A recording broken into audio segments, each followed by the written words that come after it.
नमस्कार मित्रांनो, आज या मालिकेमध्ये आपण पाहणार आहोत की आईने पेढे आणलेले असतात आणि घरचे सगळे मंडळी जमा झालेली असते. आई म्हणते आनंदाची बातमी आहे शोभा. शोभा म्हणते अगं सांग तरी. अगं आपल्या सानिकाचं लगीन ठरवून आली मी. धक्काच बसतो की सानिकाचं लगीन ठरवलंय. सगळ्यांनाच जबर असा धक्का बसलेला असतो की सानिकाचं लग्न. आई हे काय बोलतीये? तू काय सांगते? कसं शक्य आहे तिच्यावर कोणी लग्न करणं? तू काय सांगते कारभारनी? काय शक्य नाहीये? काय बोलताय तुम्ही? सांगायली अगं खरं सांगायली मी. लय श्रीमंत या लय पैशावाला बक्कळ पैसा आहे. गाडी बंगला महिन्याला लाखो कमवतोय. आई कोण आहे मुलगा आणि एवढा कोण श्रीमंत मुलगा हिच्याशी लग्न करायला तयार? काय करतो काय कुठे राहतो काहीतरी असेल ना. मोठा निर्णय घेतला. मला अण्णाला कुणाला तरी सांगावं नाही वाटलं तुला? तुला सांगायला काय रे? आणि तुझ्या प्रत्येक प्रश्नाचं उत्तर द्यायला बांधील नाहीये मी काय तुला प्रत्येक प्रश्नाचं उत्तर देत नसते. पण तरी द्यायची की. सगळ्यात महत्वाचं तुला विचारलंच नाहीये मी. माझ्या पोरीच्या लग्नाविषयी निर्णय घ्यायला मी स्वतंत्र आहे. तेवढी अक्कल आहे आणि खंबीर आहे मी. तिच्या लग्नाचा विचार निर्णय मी घेऊ शकते. तुला सांगण्याचा काही एक संबंध येतच नाही. प्रत्येक गोष्टीला तुला उत्तर द्यायला मी बांधील थोडी आहे. पण ते अण्णांना समजा सांगितलंय मी सानिकाविषयी, तिच्या पोटातल्या बाळाविषयी, तिच्या प्रेमाविषयी सगळं सांगितलंय. तरी सुद्धा तो सानिकाशी लग्न करायला तयार आहे. माणूसच आहे. सानिकाच्या पोटातल्या बाळा सगळं स्वीकारायला तयार झालाय. श्रावणी म्हणते काही फोटो वगैरे आहे का त्या मुलाचा? नटमोगरे तुला कोणी विचारलं का पोरीच्या लग्नाविषयी? तू पंचायती करायची नाही तर सल्ले विचारलेत का? पासन जरा लांबच राहायचा. अजिबात मध्ये मध्ये करायचं नाही. शुभवंत आई तू काय बोलते? तुझं तुला तरी कळतंय का? काळजी वाटते म्हणूनच विचारलंय ना. विषय विचारती आणि सानिका माझी बहीण आहे. माझा हक्क आहे आणि अधिकार आहे तिची काळजी करणं, तिच्याविषयी चौकशी करणं. लग्नाविषयी माहिती असणं आम्हाला गरजेचं आहे. कळलं का तुला? एकटी निर्णय नाही घेऊ शकत. ते तुमच्या दोघांचा नवरा बायकोचा तर काहीच संबंध नाहीये या लग्नामध्ये. तुम्ही या लग्नात पडायचं पण नाही, इंटरेस्ट पण घ्यायचं नाही. आम्ही आमचं बघू कसं आणि काय करायचं. सानिका पेढा घे. अगं खा. जबरदस्तीने आई सानिकाला आता पेढा भरवते. कसं आहे ना सानू बाळा, देव पावलाय देव. तुझ्या सगळ्या प्रश्न उत्तरांच्या सगळं त्याने स्वीकारलंय. तुला कळतंय का? अशी अवस्था असताना सुद्धा तो पोटातल्या बाळा सगळं तुला स्वीकारतोय. देवच पावला की. हे पाप पदरात घ्यायला जो माणूस तयार झाला तो देव माणूसच ना बाई. म्हणते शोभे घे की पेढा. शोभी म्हणते अख्खा बॉक्स घेतो ना. आई एक पेढा घेते आणि अण्णांना द्यायला लागते. अण्णांना पेढा देता तशीच राहते आणि अण्णांना पेढा सुद्धा देत नाही. म्हणजे तिने फक्त सानिकाला आणि शोभीला पेढ्यांचा बॉक्स दिलेला असतो. अण्णा, श्रावणी आणि शुभू या तिघांना ती पेढाही देत नाही आणि त्यांच्याशी काही बोलतही नसते. श्रावणी चल आतमध्ये ये इकडे. सानिकाला म्हणते सानू चल ना ग आतमध्ये. श्रावणी बिचारी बघतच बसलेली असते की आईचं हे काय चाललंय वागणं. घरातल्या घरात राहून सुद्धा आई लक्षच देत नसते. मी पेढा खाते यांच्याकडे बघते आणि पेढ्याचा अख्खा बॉक्स घेऊन आतमध्ये निघून गेलेली असते. तिच्या निर्लज्जपणाला तर काही हद्दच नसते. शुभू, अण्णा, श्रावणी यांना जाम असं टेन्शन आलेलं असतं की आता करायचं काय आणि हे चाललंय तरी काय, कोणाशी बरोबर लग्न ठरलंय, काय ठरलंय, काहीही त्यांना कळत नसतं. आता सगळं काम आवरल्यावर बिचारी श्रावणी नेहमीप्रमाणे वरांड्यात झोपायला आलेली असते. बाहेर तिचा बिछाना घेऊन येते तर वरांड्यात अंगणात सगळीकडे तिने सगळं सामान आणून टाकलेलं असतं. श्रावणी जशी झोपली होती रात्री तसं झोपायला तिला जागाच ठेवलेली नसते. येऊन बघतो तो काय सगळे झाडं वगैरे तिथे लावली आहेत, कचरा वगैरे. आता झोपणार कुठून? सगळीचं सामान मुद्दाम अंगणात टाकलेलं असतं. फक्त श्रावणी एकटी झोपेल एवढी जागा ठेवलेली असते. शुभू आणि श्रावणी बघतात तर काय जागाच नसते झोपायला. तो कुंड्या मुद्दामून ठेवल्या जेणेकरून मी तुझ्याबरोबर इथे झोपू नये ना म्हणून. तो या कुंड्या हलवतो, इथे स्वच्छ जागा करतो, मग आपण इथे झोपू. तुझ्या या कुंड्या हलवल्या, आईंना जर कळालं त्याच्यावरून वाद होणार. कशाला वाद करतोय? गप ना. ताईंना कळालं तर वादळच येणार. मी झोपते, काही होत नाहीये, काही बिघडत नाहीये, झोपते मी याच्यात. ते मला काहीच प्रॉब्लेम नाहीये. तू आतमध्ये जा. तू अशा एकटी आणि एवढं कचरत कशी झोपणार आहे? नाही मी तुला एकटीला झोपू देत नसते. शुभू जाणार आहे आता, ऐकत का नाहीयेस? दस्तीने शुभूला आतमध्ये पाठवलेलं असतं. तिला बिछाना टाकावा यासाठी सुद्धा आईने जागा ठेवलेली नसते. इतकी क्रूरपणे आई वागत असते. बिचारी कशी बशी जागा करून झोपायचा प्रयत्न करते. असा बिछाना टाकलेला असतो आणि तिथे झोपण्याचा प्रयत्न करते. मोबाईल असतो. तिला असं वाटतं की आता काकूला फोन लावून विचारलंच पाहिजे. काकूला फोन लावून विचारू का बाबा कसे काय, घरची परिस्थिती काय, काकू मला सगळं सांग. फोन हातात घेते आणि आई जे बोलली तिला आठवलेलं असतं की काय चाललंय ग, हातातलं काम सोडायचं आणि सारखं फोनवर असायचं, दुसरं कामच नाहीये का तुला? शोभी म्हणलेली असते एका वेळेला एकच काम करायचं माणसानं. आणि शोभाताईला कळलं तर उगाच वाद व्हायचे. श्रावणी फोन हातात घेते, विचार करते आणि फोन न लावता तशीच अंगावर पदर घेते आणि झोपलेली असते. एकटीच वरांड्यात झोपलेली असते. तिला झोपही येत नसते आणि तिला अंगावर घ्यायला चादर सुद्धा नसते. आता वरांड्यात झोपलेली असते. तिला कुठे डोळा लागतो, झोप लागली की लगेच तिला विश्वंभर साहेबांचं स्वप्न पडलेलं असतं. जणू काही श्रावणीचे बाबा श्रावणी असा आवाज देतात आणि तिच्याच समोर उभे आहेत. आश्चर्यचकित होते आणि तिच्या बाबांकडे बघतच राहिलेली असते की माझे बाबा मला भेटण्यासाठी माझ्या घरी आले. तुम्ही इथे कशासाठी आला? हो बाळा मी आलोय तुला भेटण्यासाठी. तुझ्यावर रागावण्याचा, तिरस्कार करण्याचा खूप प्रयत्न केलाय श्रावणी मी. पण कसं आहे ना, मन नाही मानत आहे ग. किती रागावलं तरी मन तुझ्याकडे ओढ घेतच आहे. मुलीशिवाय नाही राहू शकत आहे. अगदी कासावीस होतोय मी. विश्वंभरला इतकं वाईट वाटत असतं. त्याला श्रावणीची इतकी सवय झालेली असते की श्रावणीशिवाय तो राहू शकत नसतो. श्रावणी रात्रंदिवस त्याला श्रावणी दिसत असते आणि शेवटी आता श्रावणीच्या स्वप्नामध्ये तिचे बाबा म्हणजे विश्वंभर आलेले असतात आणि सगळं काही तिला आता हे बोलून दाखवत असतात की तुझ्याशिवाय मी राहू शकत नाही. तर आई जे बोललेली असते की तुझी ओळख तुला पुसायला लागणार आहे, तू एक मंत्र्याची पोरगी आहे म्हणून, तो प्रसंग आठवतो आणि श्रावणी अशी शांत बसलेली असते. विश्वंभर म्हणतात, काय श्रावणी हे सगळं, तू अशी बाहेर झोपली अंगणात? बरोबर, माझी मुलगी बंगल्यात आरामात अगदी राणीसारखी राहिली आणि आज वरांड्यात उघड्यावर झोपतीये. इतके हाल करताय श्रावणी तुझे, सुद्धा काही बोलत नाही आणि निमूटपणे सहन करती का आणि कशासाठी सहन करतीये तू? म्हणतात, आपल्या घरी चल, मी तुला घ्यायला आलोय, इथे राहण्याची काहीच गरज नाहीये, आपल्या घरी चल. आणि शुभूचा दोघांचाही स्वीकार करायला तयार आहे, आपल्या घरी लगेच निघायचं. इतका आनंद होतो, इतका आनंद होतो. बाबा असं म्हणते, श्रावणी ज्या गोष्टीचा विचार करत असते ती गोष्ट आपणहून आलेली असते. साहेब तिच्याकडे स्वतः आलेले असतात आणि तुमच्या दोघांचाही स्वीकार करायला तयार आहे श्रावणी मी. श्रावणीच्या डोळ्यातनं अगदी आनंदाने पाणी येत असतं. अशी घट्ट मिठी मारते श्रावणी. इतकं छान वाटतं तिला, माझे बाबा आले आणि मला माफ केलंय. खूप छान वाटतं श्रावणीला बाबांना भेटून बोलून एक समाधान वाटलेलं असतं. विश्वंभर साहेबही खूप रडत असतात आणि श्रावणीही खूप रडत असते. तेवढ्यात काय साहेबांच्या गळ्यात पडलेली असते, ती रडतच असते. तेवढ्यात लगेच आई बाहेर येते शुभूची आणि जोरात ओरडते की श्रावणे हे काय ग. आता श्रावणी घाबरलेली असते की आईने बघित. सगळे घरातले एकामागे एक सगळे आलेले असतात आणि श्रावणी म्हणते, बाबा मी नाही बोलू शकते तुमच्या बरोबर, नाही बोलू शकते, प्लीज समजून घ्या मला. जा बाबा इथून, मला नाही बोलायचंय तुमच्या. कळतच नाही की श्रावणी अचानक अशी काय करते. इथून जा निघून, मला नाही बोलायचंय तुमच्याशी, प्लीज निघून जा. श्रावणी खूप घाबरलेली असते. म्हणते, तुला सांगितलं ना तुझ्या बापाचं तोंड बघायचं नाही, त्यांच्याशी काही संबंध ठेवायचा नाही, त्याची श्रीमंती, त्याचं मंत्रीपद त्याच्या घरी, इथे गरीबाची सून आहे आणि गरीबासारखंच वागायचं. कोणत्याच लोकांशी बोलायचं नाही. 1000 वेळेस सांगितलं तरी पण बोलतेस काय ग. आई आता डायरेक्ट विश्वंभर साहेबांशी बोलत, मी सुद्धा कुठल्या तोंडाने आला तो आमच्या दारात, कशासाठी आला नाही, कारण काय इथे येण्याचं. आई म्हणते, काहीच कारण नाहीये माझ्या दारात यायचं, तोंड दाखवायला लाज नाही वाटली तुम्हाला, इथे तोंड घेऊन आला. आई काहीही बोलत सुटलेली असते विश्वंभर साहेबांना. विश्वंभर साहेब म्हणतात, दादाबाई तोंड सांभाळून बोला आणि जरा लिमिट मध्ये राहून बोला, कोणाशी बोलताय ना जरा भान ठेवा. मुलीला असं जमिनीवर झोपवताय, जराही लाज वाटत नाहीये. लाज आणि मला कसली आली लाज, साठी बाळगायची लाज बीज, आम्हाला नाहीये लाज बीज. ती पोरगी आमची सून आहे, बरोबर ना, कसं वागवायचं काय वागवायचं आमचं आम्ही बघू की, तुम्ही कशाला शिकवताय. साहेब आठवा की तुम्ही कसं हिच्याशी वागला, कशी वागणूक दिली आणि आता प्रेम दाखवताय होय लेकीवर. उरली सुरली ही शोभी सुद्धा बोलायला लागलेली असते. का हो, घरात होती तेव्हा तिचं तोंड बघितलं नाही, आता घराच्या बाहेर काढल्यावर कळवाळा दाटून आला, प्रेम आलं आणि तिला बघायला आलात. पोरीवर इतकं प्रेम आलं की डायरेक्ट सासरीच आलात. विश्वंभर साहेब होती तर हाकलून दिलं आणि आता पुळका यायलाय आणि आता आले होय. अण्णा म्हणतात, शोभे गप शोभे गप. म्हणतात, माझी मुलगी मी कसंही वागवेन, काहीही करेन, पण मी तिच्याशी कसं वागलं म्हणून तुम्ही तिच्यावर अन्याय अत्याचार करू शकत नाही आणि ते मी सहन करणार नाहीये. विश्वंभर साहेब, मंत्री साहेब, तुमच्या घरी तुम्ही मंत्रीपद दाखवायचं, इथे शहाणपणा करायचं नाही. ती माझ्या पोराची बायको आहे आणि कशी वागवायची काय वागवायची मी बघेन. त्याचं घर सांभाळायची लायकी नाही, मला सांगायला कसं वागायचं काय वागायचं. जरा तुमचं घर सांभाळा आणि तुमच्या लायकीत राहा, मग मला शहाणपणा शिकवा की. मंत्री साहेब, आता ही अनुराधा असते, हिने सगळी लिमिट क्रॉस केलेली असते आणि ती विश्वंभर साहेबांना अगदी मंत्र्याला काहीही बोलत सुटलेली असते. विश्वंभर साहेब म्हणतात, अनुराधाबाई जरा व्यवस्थित बोला. काय, माझ्या घरात येऊन माझ्यावर आवाज चढवायचा नाही, आत्ताच सांगते मी. विश्वंभर साहेब, हे तुमचं घर नाहीये, हे माझं घर आहे. अनुराधा, मंत्री असाल तर तुमच्या मंत्रालयात, इथे काही संबंध येत नाही, इथे फक्त माझ्या सुनेचा बाप एवढंच नातं आहे. ते हुकूम चालणार नाही आणि मी चालून पण घेणार नाही, हे माझं घर आहे, माझे नियम चालतात, समजलं का. मंत्री साहेब ना, मंत्री साहेब, बायकोची हाय लागली ना असं समजा. म्हणतो, आई शांत हो, साहेबांशी बोलती तू आणि काय बोलती तुझं तुला तरी कळतंय का. तुमची पोरगी घेऊन जायची आहे ना, खुशाल घेऊन जायची, तशी पण आम्हाला नकोच ती. तुमच्या घराची तुम्हीच वाट लावली ना, हे मान्य करायचं बरं का विश्वंभर साहेब. ही आई तोंडाला येईन ते वाटेल तसं बोलत सुटलेली आहे. करा, आमच्या घराची तुम्ही वाट लावली आहे, सगळ्यांच्या समोर मान्य करा, हिंमत असेल तर. अहो करा की मान्य, करा. साहेबाने श्रावणीचा हात पकडलेला असतो, इथे राहण्याची काहीच गरज नाही आणि एवढा अपमान एवढा हालाकी जगायची तर अजिबात गरज नाहीये. तू काय मला जड नाहीये, लगेच आपल्या घरी निघायचं. साहेबांनी श्रावणीचा हात पकडलेला असतो, हक्काने अधिकाराने ते आपल्या लेकीला आपल्या घरी घेऊन जायला आलेले असते. चल, इथे थांबण्याची काहीच गरज नाहीये. साहेब आता तिला ओढतात आणि चल असं म्हणतात. श्रावणी लगेच जागेवर थांबते आणि बाबा मी नाही येऊ शकते.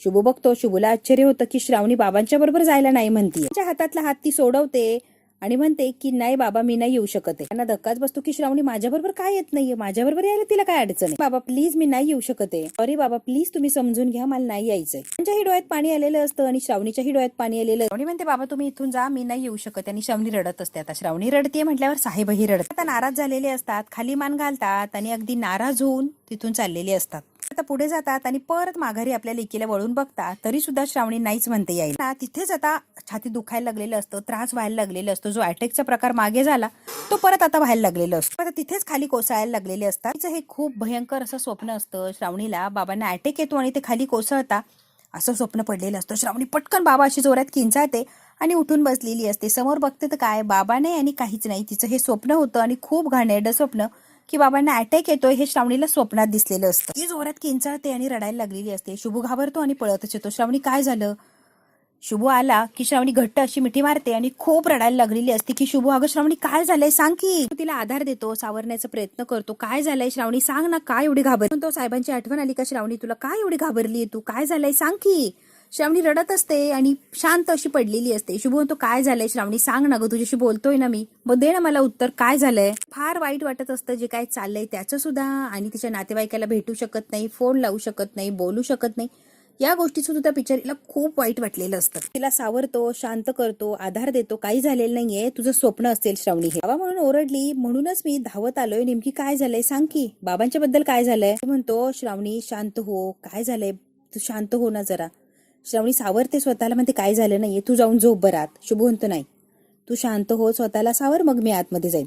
अरे मी बरी आहे शुभू, जा, काहीच काळजीचं कारण नाहीये, मी बरी. मी डोळे वगैरे पुसते, स्वतःला सावरते. शुभूला फार वाईट वाटतं जी काही श्रावणीची अवस्था आहे ती स्वप्न पडलं रे, बाकी काहीही नाही. झोपमोड झाली ना, सॉरी शुभू, एवढा दिवसभर दमतो आणि माझ्यामुळे झोपमोड झाली, खरंच सॉरी शुभू. जाऊन झोप, मी झोपेन माझी, जा बरं तू, जा आतमध्ये जाऊन आराम कर, अजिबात जाणार नाहीये मी. या दोघांना शांततेत झोपायला या घरात जागा नाहीये ना, मग या शांततेत सोबत राहूया की. नाही झोपायचं तर नाही झोपायचं, झालं तरी मी तुला एकटं सोडणार नाही. म्हणजे श्रावणीला म्हणतो तू शांतपणे झोप, मी इथे बसून राहतो. श्रावणी म्हणते नको शुभू. शुभू ऐकायला तयार नसतो. शेवटी शुभू म्हणतो झोप. जबरदस्तीने तिला समोर झोपवतो आणि तिच्या उशाशी तसाच तो बसून राहिलेला असतो. आईने किती जरी त्यांना वेगळं करायचा प्रयत्न केला तरी शुभू आणि श्रावणी वेगळं होणार नसतात. शुभू तिच्या डोक्याजवळ तसा तिच्याकडे बघत बसलेला असतो, अगदी मांडी घालून तसाच बसतो. ज्या दिवशी पहिल्या दिवशी बसला आज सुद्धा तसंच बसलेलं असतो. इकडे विश्वंभर साहेब काहीतरी काम वगैरे करत असतात, फाईल वगैरे चेक करतात.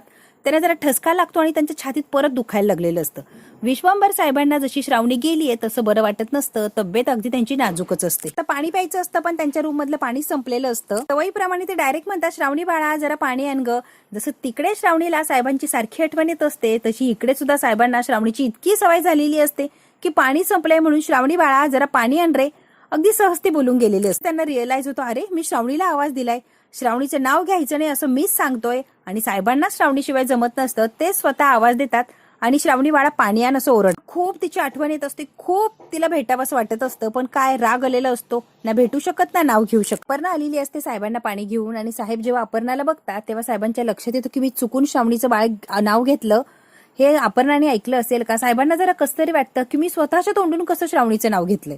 म्हणतात अपर्णा ते पाणी तिथे ठेव आणि तू बाहेर जा. अपर्णा म्हणते पाणी ठेवतीये मी, पण भैया साहेब तुम्हाला श्रावणीची आठवण येते ना, तिच्याशिवाय होत नाहीये ना, तुम्हाला खूप सवय झाली ना श्रावणीची. हो ना भैया साहेब. अपर्णाला काय राहत नसतं, अपर्णा डायरेक्ट भैया साहेबांना बोलतेच. मला आठवण येते, तुम्ही तिचं नाव घेतलं ना म्हणून तुम्हाला विचारतीये. नाही तसं काही नाही अपर्णा, आठवण वगैरे नाही, सवयीप्रमाणे आपला आवाज दिला, बाकी काही नाही, म्हणजे एवढं काही विशेष नाहीये. साहेबांना खरं तर आठवण येत असते पण आता अपर्णाच्या समोर नाहीच असं म्हणतात.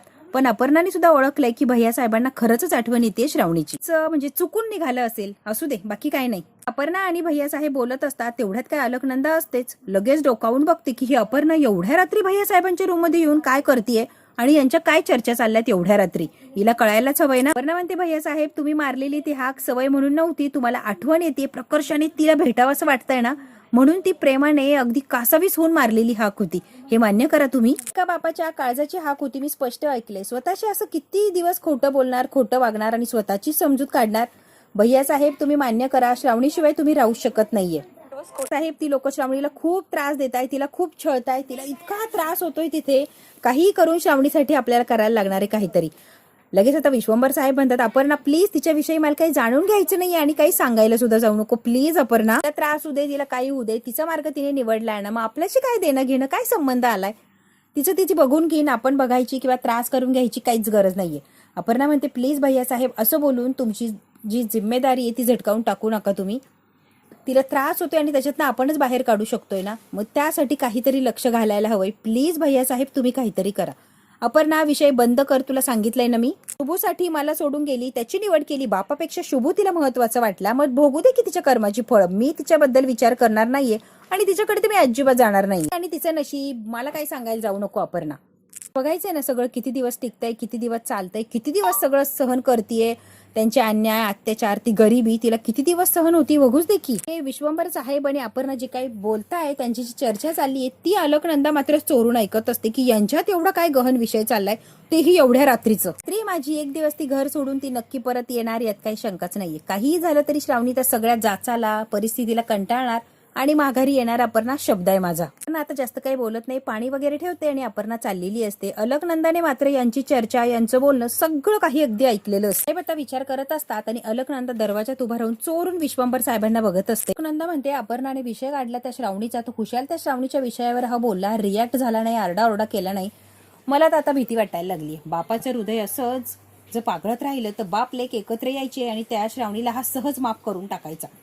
काय होणार आहे आणि काय नाही काय माहिती. अलकनंदाला वाईट वाटत असतं की विश्वंभर चिडला का नाही श्रावणीचं नाव घेतलंय म्हणून काढलंच पाहिजे, त्याने तिचा रागरागच केला पाहिजे. दिवशी सकाळी सकाळी सगळे उठलेले असतात. श्रावणी आणि शुभू सुद्धा बाहेरून आतमध्ये येतात. अण्णा आता बिछाणा वगैरे उचलत असतात आणि आतल्या घरातून बाहेर आलेली असते. श्रावणी म्हणते अण्णा मी चहा टाकते. अण्णा म्हणतात हो. आई म्हणते माझ्या परवानगीशिवाय बाहेरच्या कुंड्या कुणी सरकावून ठेवल्या तू. श्रावणी आता शुभूकडे बघायला लागते. म्हणते मी कुंड्यांना बिंड्यांना हात नाही लावला, एवढी जागा होती एवढ्याच जागे झोपली, फक्त जागे बाजूला बसला होता तो काही झोपला नव्हता त्यामुळे आम्हाला जागा लागलीच. म्हणते अच्छा दोघांचं प्रेम इतकं तू चाललं होतं की नुसतं जवळ बसून राहिला का तुला राखण, तुला कोण खात होतं ग बाहेर. आई सकाळी सकाळी काहीही बोलते आणि काहीही तिने सुरुवात केलेली असते. जराही लाज वाटत नाही का ग, त्याला लाज वाटत नाही, तुला पण लाज वाटत नाही काय श्रावणे. काय शोभी लगेच सुरू झालेली असते. अगं आई हिला तर लाजच नाहीये पण हिच्या बैलाला पण जरा लाज नाही का. शुभ म्हणतो चालतंय ना, चालतंय फट पण उरली नाही पाहिजे, इतकं चिटकून बसायचं असतं आम्हाला. पण शोभाताई तुला काय त्रास आहे ग. नाही तुला त्रास काय होतोय. 5 कुंड्या का चांगल्या 10-12 कुंड्या आणून लावा की तिथे जागा नाही. रात्रभर अशी उभे राहतो, बसत सुद्धा नाही आणि झोपण्याचा तर प्रश्नच येत नाही. अजून कुंड्या आण आणि अजून तिथे जागा सगळी भरवून ठेव, आम्हाला झोपायला जागा ठेवूच नको. शोभाताई समाधान होईल ना ग. शुभूने आईची आणि शोभाताईची बोलतीच बंद केलेली असते. गोष्ट लक्षात ठेवायची आहे शोभाताई, तुम्ही कितीही कटकारस्थान करा, मी माझ्या बायकोला रात्री एकटीला बाहेर झोपू देणार नाही म्हणजे नाही. तुम्ही कुंड्या आणा, जागा अडवा, काहीही करा, तिच्या सोबत मी बाहेर बसणार म्हणजे बसणारच. आता जवळ येते म्हणते बाई बायकोचं बैल बोलला ग आई, बायकोचं बैल. अशा गालाला हात लावते. या पोरीसाठी हा बैल झालाय आणि त्याला बहिणीची आणि आईची सुद्धा किंमत जर राहिली नाहीये. आई बक्की शुभकडे तो कसं आहे ना आई, आज शोभाताईला रस्त्यावर झोपायला लावू एकटीला, म्हणजे हिला कळेल बाहेर झोपल्यावर नेमकी काय होतं. बाई शुभू लाज नाही वाटत, स्वतःच्या बहिणीला रस्त्यावर झोपायला लावतो. नाही आम्ही म्हणतो लाज वाटतच नाही का शुभू. आलाय की मी कपटी आहे बरोबर ना, मग अगं बाहेर झोप की, काय हरकत आहे बाहेर झोपायला, काहीच प्रॉब्लेम नाहीये. झोप शोभताई तू आज बाहेर झोपा. आणि शुभूला म्हणते शांत बस. शुभू काय शांत बसत नसतो. शुभू लोकांच्या नजरा वाईट असतात, जरा पण लाज वाटत नाही काय रे. बाहेर झोपायला गेलो आणि काही झालं तर काय करायचंय रे. बाहेर झोपायचं काय, आम्ही काय केलंय की आम्ही बाहेर जाऊन झोपावं. नाही शुभू तू सांग रे, बाहेर झोपायचं का. हक्काचं घर आहे, हक्काचा बाप आहे, हक्काची आई आहे, आम्ही का बाहेर जाऊन झोपायचं. आम्ही नसतो झोपत. ती पण एक स्त्री आहे, ती पण कोणाची तरी मुलगी आहे, कुणाची तरी बायको आहे, कुणाची तरी सून आहे. तिला छळताना लाज नाही वाटत आणि स्वतःवर आली तर लगेच तू स्त्री आहे म्हणून टेंबा मिरवतेस. आणि मग श्रावणी कोण आहे. लाजा विकून खाल्ल्यात काय ग दोघींनी. आता शुभूही चिडलेला असतो, आईला आणि शोभाला चांगलं सुनावतो. मंत्री साहेबांची पोरगी आहे, तिच्याशी इतकं घाणेरडेपणाने वागतायत, जराही लाजा शिल्लक नाहीयेत का. मिनिस्टरची पोरगी होती आता नाहीये, टेलरांची सून एवढीच ओळख राहिलीये. केलंय ना त्या सगळ्या कृत्याची शिक्षा मिळते आणि तीच ती शिक्षा भोगतीये. तायडे तोंड बंद करा, सकाळी सुरू होऊ नको. तो तुझ्या समोर ती श्रावणीला नालायक म्हणती आणि गप्प बसलीस, तुला काहीच वाटत नाही का. मी काय करू, मी काय बोलू सांग बरं. तू नालायक म्हणली ना, मग तू म्हण की तिला, यांना पण तू नालायक म्हण. नाही तू म्हण ना तिला.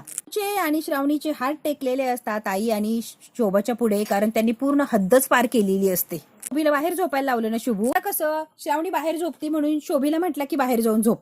मग आता शोभी म्हटली श्रावणीला नालायक, मग तू म्हण की श्रावणीला, तू पण म्हण शोभीला नालायक, फिट्टम फाट म्हण की शुभू. त्रास होतो ना तुझ्या बायकोला बोलल्यावर, मग इथे थांबायची गरज नाहीये शुभू. लगेच सामान घ्यायचं आणि लगेच रस्त्याला लागायचं. श्रावणी म्हणते सासूबाई नीट लक्ष देऊन ऐका, एक गोष्ट पहिली आणि शेवटची सांगते मी हे घर सोडून कुठेच जात नसते, कितीही काय झालं तरी. आणि वरांड्यात जरी झोपायला लागलं ना मला तरी मी वरांड्यात झोपणार, पण हे घर सोडून शुभूला सोडून मी कुठेही जाणार नाही. आता श्रावणीने स्पष्टच उत्तर दिलेलं असतं. आई आणि शोभाची तर बोलतीच बंद केलेली असते. खरं तर या दोघी श्रावणीकडे बघतच थांबलेले असतात.